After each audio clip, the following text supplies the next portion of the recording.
nossa igreja mãe. Se você assim o fazer, você terá munição para não ser confrontado em algum momento, né? Entendendo como pensa a nossa liderança, o que eles esperam, principalmente do corpo de obreiro, e assim evitará desabores depois. Em toda a instituição, quando a gente egressa, sempre tem algo que é apresentado na chegada, a integração, para você saber direitos e deveres, comportamentos esperados, e todo colaborador que não se atém a isso, ele acaba em algum momento querendo exigir o que não tinha direito e deixa de cumprir o que era responsabilidade dele. Participe, esteja presente, para você não ter equívocos na caminhada, né? A gente vai pontuando algumas coisas, e caso a gente tenha os pastores todos das nossas subs, eu quero pontuar algo que eu quero que seja apresentado em todas as nossas congregações, se não falo em particular depois. Ageu capítulo 1, verso de número 8, ou melhor, 9 e 10.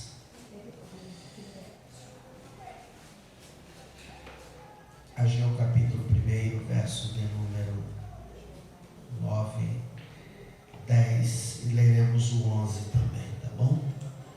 Ageu capítulo 1, Sabrina conseguiu, vamos, calma, tá bom? E depois Sabrina deixa fixado esses versos aí que eu preciso começar fundamentados a eles.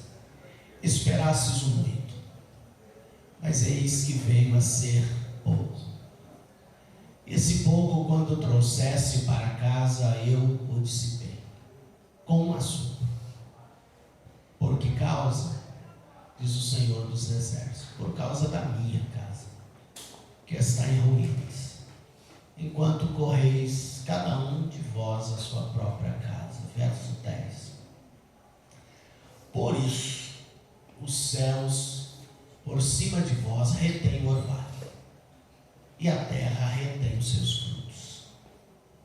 E mandei vir a seca sobre a terra, sobre as colinas, sobre o trigo, e o mosto, e o azeite, e sobre tudo o que a terra produz, como também sobre os homens e os animais, e sobre todo o seu trabalho. Amém? Tome essa.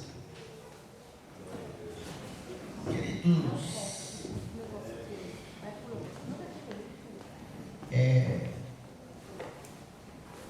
por que Deus valoriza tanto, exige tanto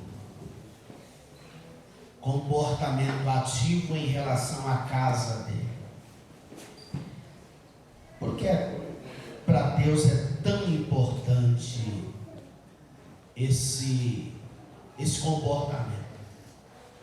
O que tem na casa de Deus que Deus se posiciona de forma tão contundente quando Ele percebe que as ações não estão sendo feitas na intensidade que Ele espera?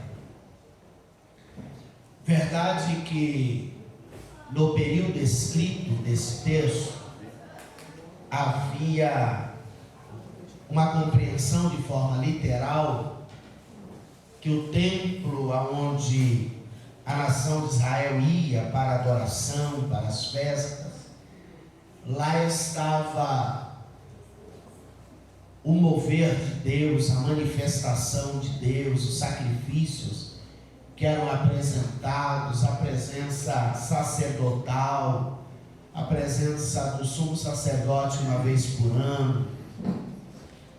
Mas o que há que possa ser repassado a nós hoje para fazermos uso desse texto e aprendermos com ele. Porque é tão importante para Deus que haja preocupação e ação intensa em relação à casa dele, onde ele habita, onde ele se manifesta. O local de habitação de Deus e o local de manifestação de Deus é muito claro o poder de resultado que é oferecido.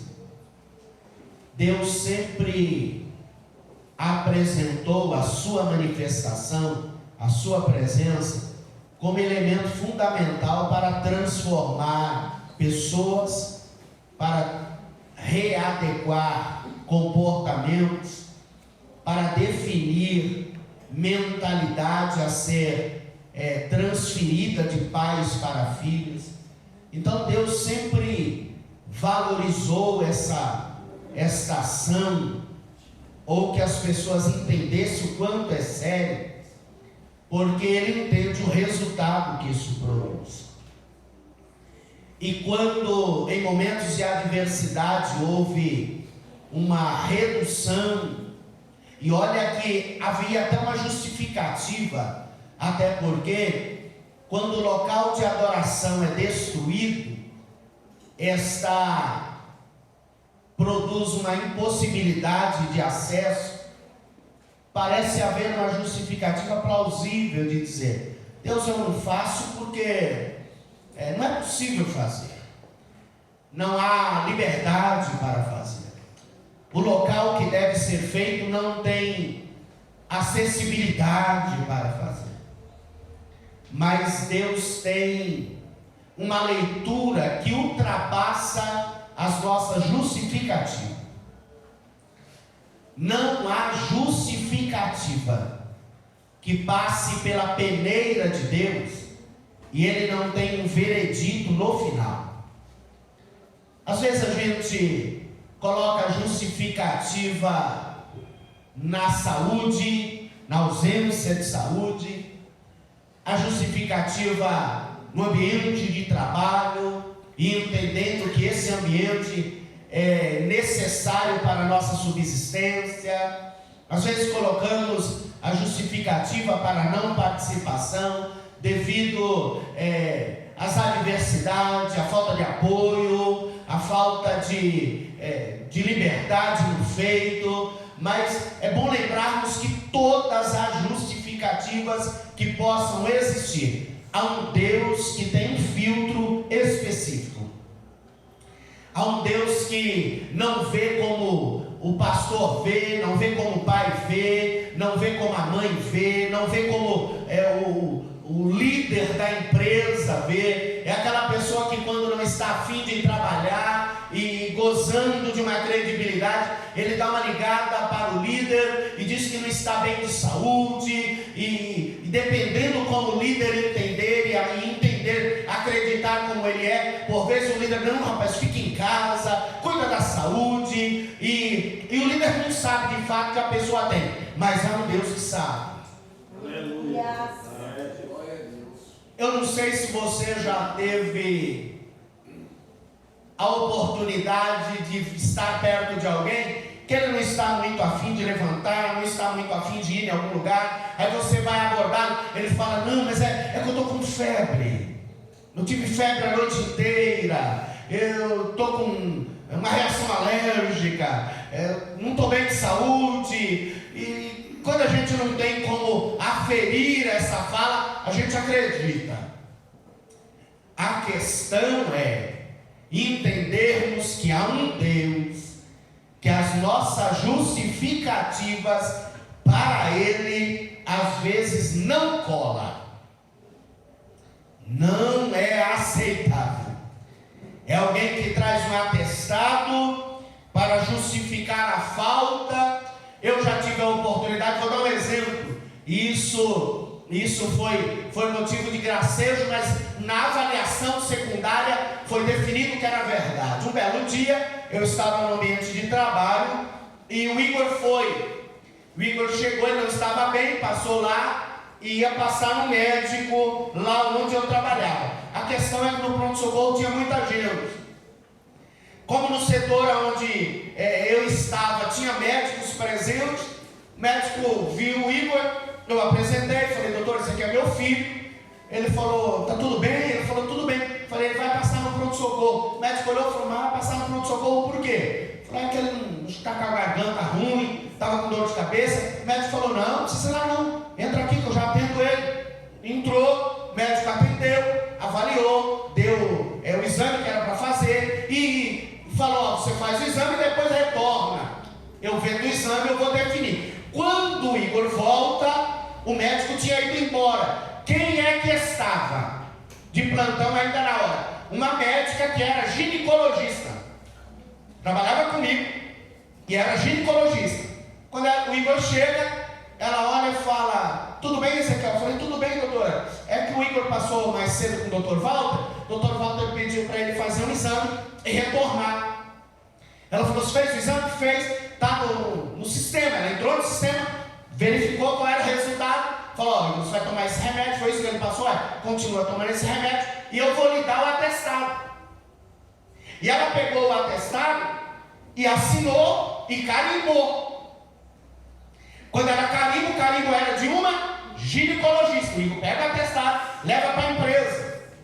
4, 5 dias depois, o recursos humanos da empresa dele liga lá no setor onde eu trabalhava e coordenava, para saber se o Igor havia passado lá, para avaliar se o atestado era real ou não. Expliquei para a pessoa o que havia acontecido, ficou tranquilo, mas foi motivo de gracejo. O que eu quero dizer a você? Eu quero dizer que tem muita fala nossa que é reavaliada sem a gente saber que está sendo avaliada. Tem muita justificativa nossa que o Deus do céu passa na peneira e tem coisa que ele não expõe, mas tem coisa que ele revela. Exemplo, de vez em quando alguém tem alguma coisa a desenvolver e ele chega para nós e diga, pastor, eu não pude ir por causa disso, disso e disso. O avaliador olha e diz no nosso espírito, está mentindo. Aí a gente eticamente fica quieto, com má vontade de dizer, Deus mandou lhe dizer que você está mentindo. Deus sabe, e Ele tem contundência, que haja compreensão naquilo que é importante para Ele. Porque quando não valorizamos o que é importante para Ele, há uma intervenção de Deus, que quando eu reli esse texto, tem alguns dias que eu olho para Ele, Ele vai saltando diante dos meus olhos, e Ele vai me afligindo, devido ao quão intenso é, quando a gente não compreende, no individual e na coletividade da obra e da casa de Deus. O verso de número 8, 9 começa dizendo assim: apresenta meta e resultado, é a primeira parte. Na tradução revista e corrigida diz: olhaste para muito, ou a meta, o teu sonho, a tua perspectiva é longe, você olha distante, a tua meta é longe, mas o teu resultado é muito aquém do que é a tua meta. Você não alcança a meta que você tem, não chega no resultado. É aquele que tem um projeto e no projeto era chegar, sai daqui, deixa eu fazer alusão para simplificar. Eu quero sair daqui e chegar no Parque Dom Pedro daqui 1 hora. E quando ele olha o tempo da determinação, ele percebe que mal chegou na ponte rasa. Qual é a meta? Parque Dom Pedro. Qual é o resultado? Ponte rasa. É estar muito aquém. que desejava? Como é que eu tenho uma meta tão longa e um resultado tão discreto? Como é que eu sonho tão alto e não consigo chegar aonde é o meu sonho? Tem motivo? Tem. Porque as coisas não dão certo. Porque as portas não se abrem. Porque o que está em torno de mim não avança. Como é isso? A Bíblia responde. E eu quero apresentar a você com muita calma. Quem sabe isso seja o elemento que faltava para você arregaçar as mangas e entender qual é o trajeto para a vitória. Olha o que ele vai dizendo. Olhaste para o muito, mas eis que alcançaste pouco. Na tradução, volte para mim, por favor, Sabrina. No verso 9, revista Almeida atualizada, diz: esperaste muito, mas eis que veio a ser pouco. Ou decepção. É quando a gente espera muito e o resultado é pouco. Sabe aquela festa que a gente pensa que é querido demais, organiza, e você organiza ela para 100, e na hora vem 20. Aí você olha e fala: vai muita coisa para o lixo, porque a minha expectativa foi muito distante em relação ao que de fato aconteceu. Por que a expectativa não é alcançada? Porque as metas não são batidas, porque o resultado não chega aonde veio no nosso coração. O projeto foi para 100, o resultado veio para 15. Por quê? Por que isso? Me ajude aí, Levita, por favor, porque senão daqui a pouco eu estou com o retorno aqui embaixo do pé. Moço, nada, me ajudem. Por que acontece isso? Porque Deus responde. O final do texto está ótimo. Por causa da minha casa. Você não chega na meta, você não alcança o objetivo por causa da minha casa. A minha casa está em ruína. Enquanto você usa a tua força, o teu ânimo, a tua vontade, o teu empenho para a sua própria casa, nos seus próprios negócios. Mas no que estou errado de cuidar do que é meu? Te explico, tu não vai sair daqui sem resposta. Eu estou errado de colocar ânimo no que é meu, cuidar das minhas coisas, cuidar da minha família, cuidar dos meus negócios. Eu estou errado no quê? Será que Deus não aprova isso? É que Deus tem degraus. E deixa eu encontrar uma expressão: graduações pré-definida por Ele. E Ele não admite quando a gente quebra essa graduação, esse degrau. É alguém que você pergunta para ele: qual é a tua formação? Aí ele diz assim: eu sou mestre. Mestre? Em qual formação? Eu sou mestre em pedagogia. Aí alguém pergunta: mas fez faculdade aonde? Aí ele fala: eu não fiz faculdade, eu fui direto para o mestrado. Alguém olha e fala: não existe. Não existe mestrado sem graduação. Aí a pessoa fica mais animada. Aí diz assim: e o ensino médio? Você fez aonde? Da onde é o teu diploma do ensino médio? Não, mas eu ensino médio também não fiz. É que eu sou muito inteligente, então eu fui direto para o mestrado. Querido, não existe ir direto para o mestrado sem ter o diploma do ensino médio e da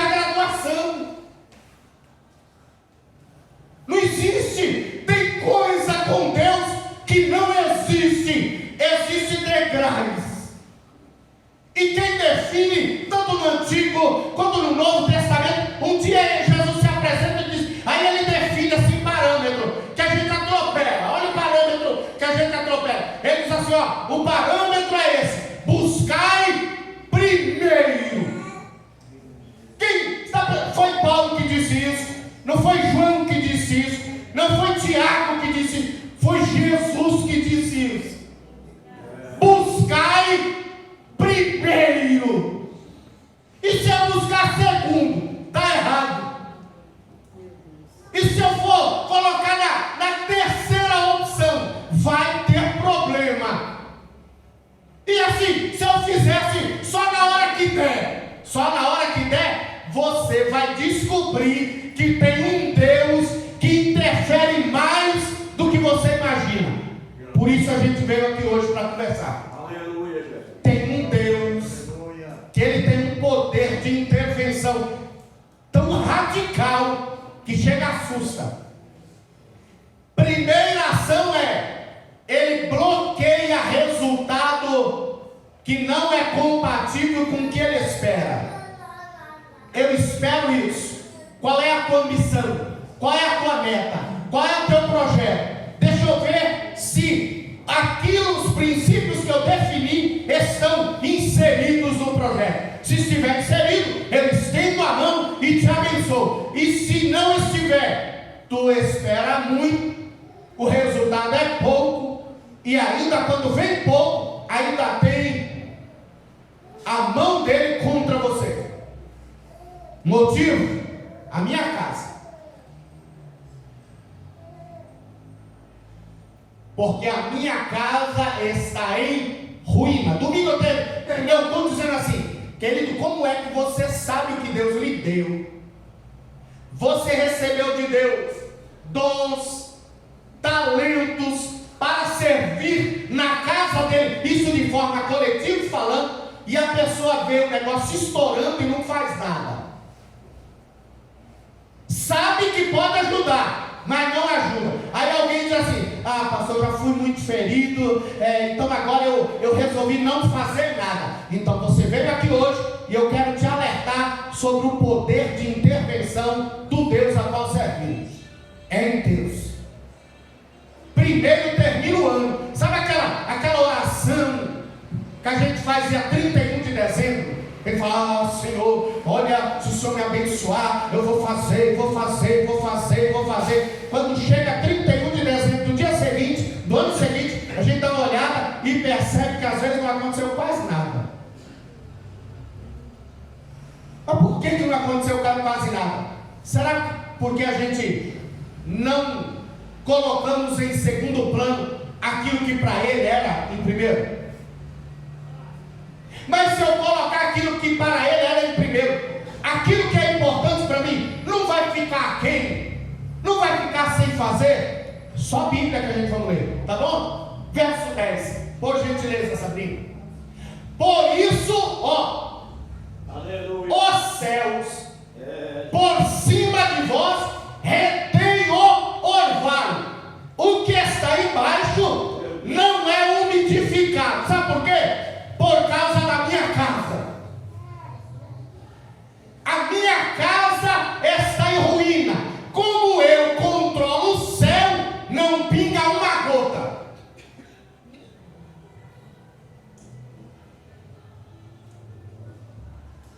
Você faz do teu jeito lá embaixo, mas o controlador do céu sou eu.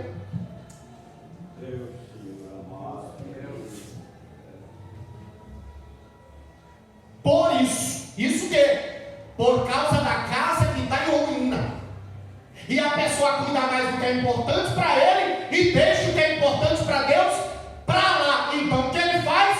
Eu vou dar uma mexida na estrutura daquilo que é envolvido a você. Primeiro, o céu retém o seu orvalho, e depois a terra retém os seus frutos. Você imagina Deus, aquele que dá o crescimento, que o máximo que a gente pode, prepara a terra, coloca a semente, e depois que colocou a semente, irmão, vai descansar, porque acabou o teu poder de participação. Não dá, irmão, para ficar lá olhando para a semente assim, todo dia desenterra ela e fala: cresça.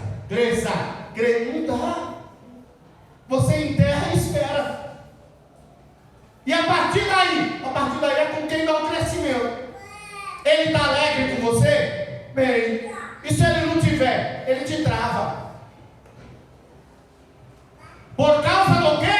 por causa da minha casa. Por causa da minha casa, você espera muito e colhe pouco. Por causa da minha casa, o céu retém o seu orvalho. Por causa da minha casa, que está em ruína, a terra retém os seus frutos. Só isso? Não, tem mais, vamos embora. Por causa da minha casa, eu mandei. Tem diabo não, tem demônio não, tem macumbaria não, tem feitiçaria não. Tem Deus que trava. Por causa da minha casa que está deserta, que está em ruína, eu mandei vir seca. Não chove, não molha a terra, não coopera com o que é importante para você. Por quê? Porque eu mando. Eita! Ou você entende que ele manda, ou então fica aí tentando do seu jeito. Ele manda no orvalho, ele manda na terra que dá o crescimento, ele manda na chuva que não desce. Por eu mandei. Tem nada de cão, tem nada de demônio, tem nada de obra de macumba. Não, pastor, que o diabo está furioso. E o diabo está olhando e falando: não tem nada a ver com isso não. Isso aí é você. Vai resolver com o teu Deus. É você que não faz e é ele que trava. É você que faz de qualquer jeito e é ele que trava. Porque quem sou eu para travar o que ele quer que dê crescimento? Eu mandei. Vamos repetir no 3, assim, só para gravar. 1, 2, 3. Hoje está com medo? Está com medo do quê? Ué. Não, vamos lá. Quem está escrito? 1, 2, 3. Eu mandei vir a seca sobre a terra. Quem mandou? Ele. Aleluia. É ele que mandou. Imagina Deus olhando para a terra e dizendo assim: seca. Oh Deus, mas os teus filhos não estão aqui? Está mais seca. Nuvens, não pinga uma gota. Mas não é o tempo de chover. Está tudo preparado. Está preparado, mas eles não valorizam o que é importante para mim. Então retenha a água antes de descer.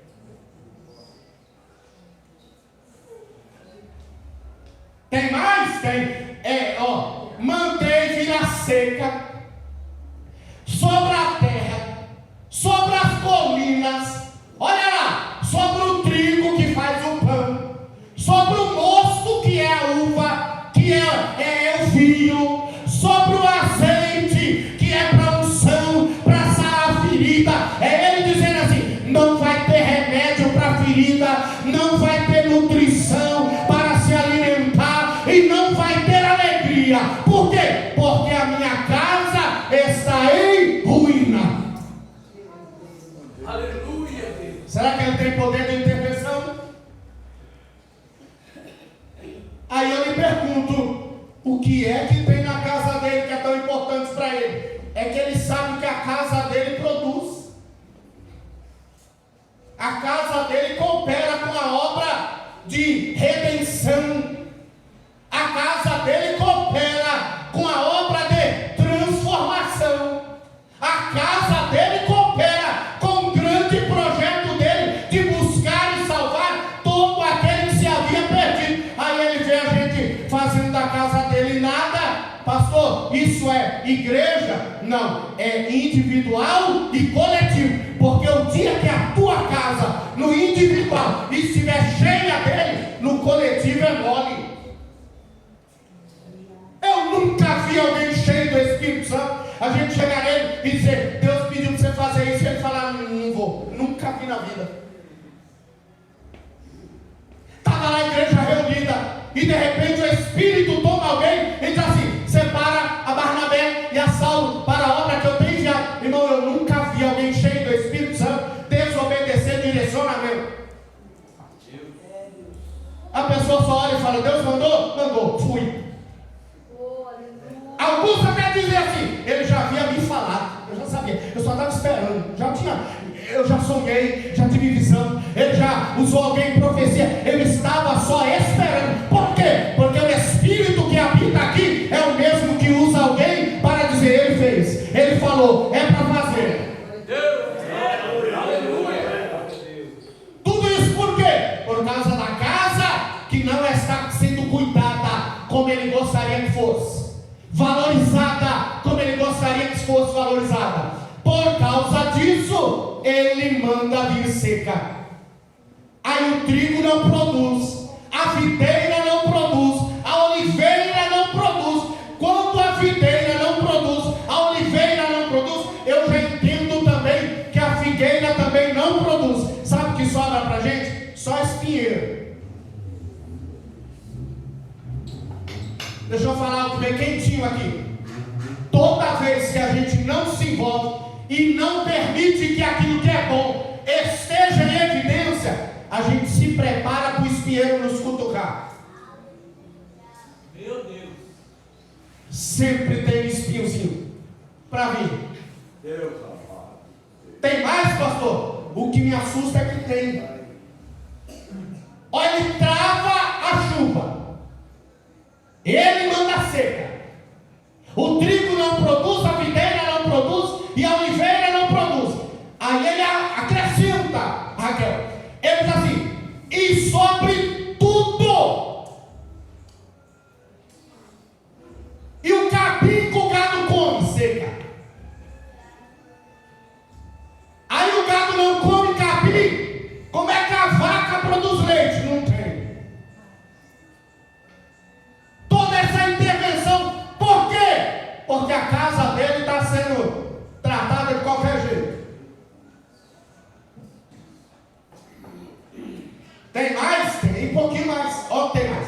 Ó, depois que ele manda a seca sobre tudo que a terra produz, aí ele produz uma seca, uma infertilidade, uma incapacidade de resultado. Agora vem, ó, como também sobre os homens. Homem não produz. Por que o meu filho, por que esse negócio não vai? Não vai, porque esses dias eu estava ouvindo rádio, né? E eu ouvi lá alguém dizendo assim, não, eu quero agradecer a Deus, porque eu pedi para o pastor fulano orar pela minha filha que estava desempregada, e graças a Deus já ligaram, e ela começa a trabalhar amanhã. Eu olhei, falei assim, gente, até com uma porta de emprego ser aberta aí, se Deus não pôr o dedo, não abre.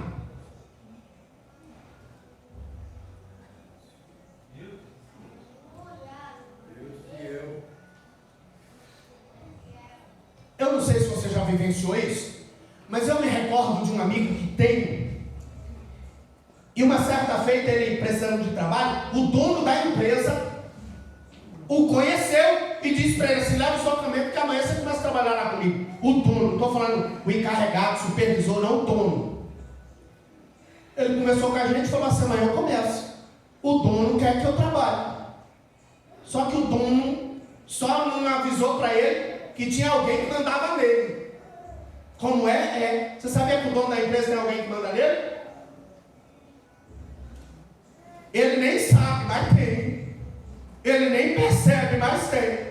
Eu sei que no dia seguinte o rapaz foi lá com os documentos. O dono chamou ele e falou, rapaz, eu queria muito que você trabalhasse comigo, mas alguma coisa aconteceu, eu não sei explicar, mas eu não posso ficar com você. Porque tem um Deus. E quando ele resolve, nem o dono manda. E por que de vez em quando ele trava tudo? Ele trava tudo porque a casa dele está deserta. A Bíblia diz que uma alma vale mais do que o mundo inteiro, ok? É verdade? Entende isso? Você acredita que, primeiro, a casa, você, indivíduo, como templo do Espírito Santo, se der vazão ao que Deus quer, é instrumento para Deus salvar algumas dezenas de pessoas?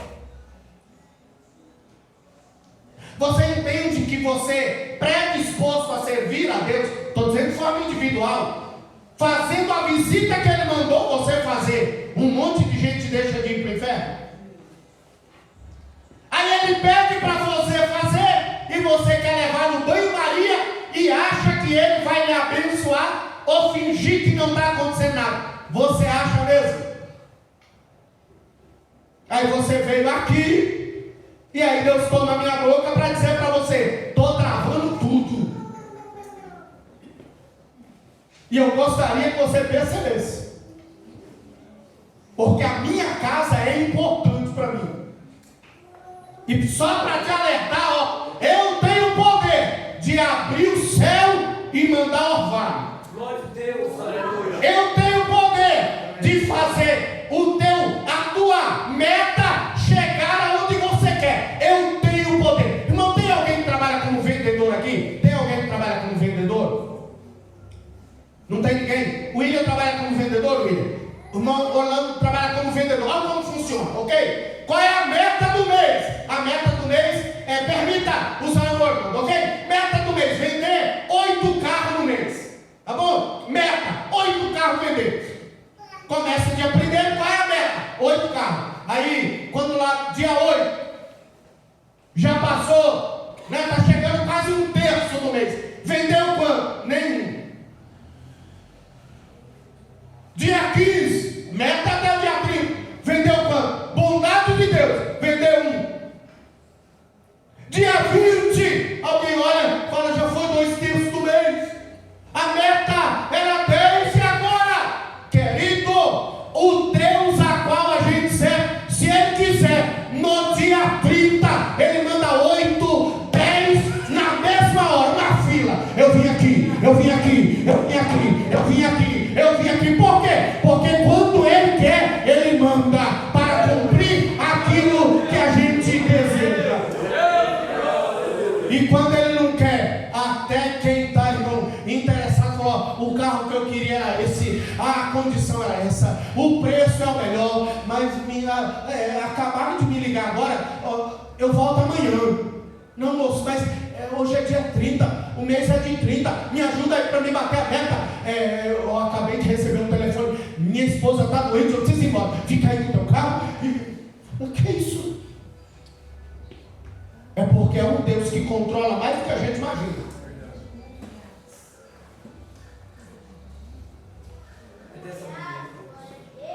Tem hora que a gente pensa que Deus só controla o nosso glória, o nosso aleluia, o resultado do círculo de oração cantando, o pregador que prega, o réu, o pleu. Está pensando que Deus só controla isso? Controla só isso, não, querido. Deus controla o resultado do teu sonho.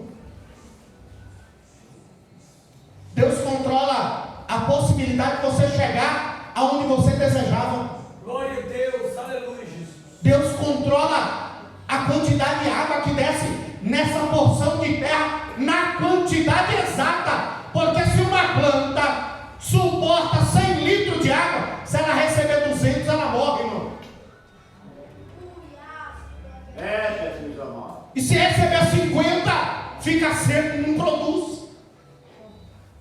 O que eu quero lhe dizer: cuidado como você trata, primeiro, a tua casa espiritual, no individual. O que é vida espiritual para você? Vida espiritual para você é o resultado do chega no domingo, assim, apressado, acelerado, depois do jogo do Flamengo, a tardezinha, aí tem uma corrida e trocou de roupa rapidinho, nem veio com a camisa que queria, pegou uma lá que nem precisava passar, aí veio aqui, aí falou: não, eu vou lá adorar a Deus. Aí chega aqui, aí o pregador animado, aí fala assim: irmão, dê glória. Aí você: glória, aleluia, aleluia. Aí você pensa que adorou isso aí. Você pensa que é isso? Deus amado, aleluia. Deus poderoso. Aleluia, Deus. Isso aí é não.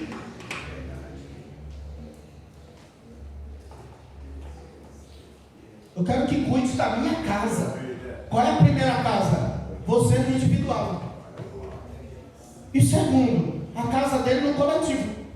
Por quê? Porque ele sabe o que o nosso coletivo produz. Olha em que nível chega. Ele disse que quando nós formos um, quando ele e o Pai são um, o mundo vai crer que ele foi enviado pelo Pai. Irmão, o nosso culto, a nossa unidade, a nossa comunhão, o nosso relacionamento interpessoal é meio de evangelismo. Aí ele dá uma olhada, vê um falando mal do outro, umas conversas, sabe assim, é o telefone que toca no domingo, aí tem um monte de família não crente, churrasco foi bom, o pessoal pega o telefone, aí alguém ligando, a Alessandra ligando, dá para chegar mais cedo hoje, que a gente quer começar o culto mais cedo, aí a pessoa do outro lado, no meio de um monte de gente não crente, aí diz assim, não vai dar não, é que tem uns parentes meus aqui que faz muito tempo que não vem, e sabe como que é, né? O parente olha para a pessoa assim, lá do outro lado, não vai, a gente já está indo embora.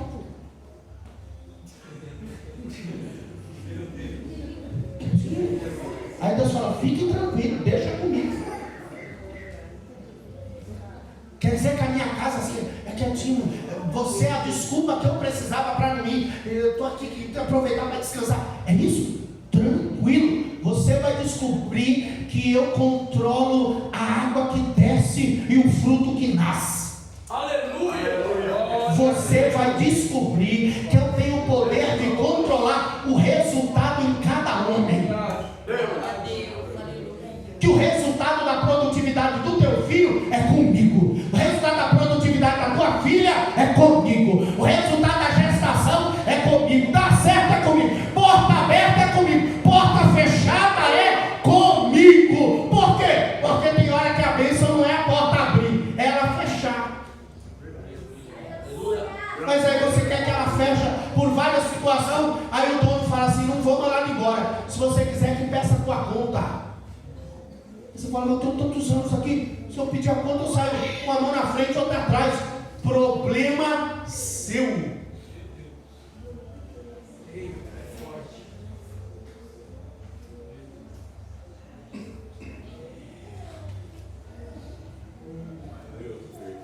Volte ao 11, Sabrininha, por gentileza.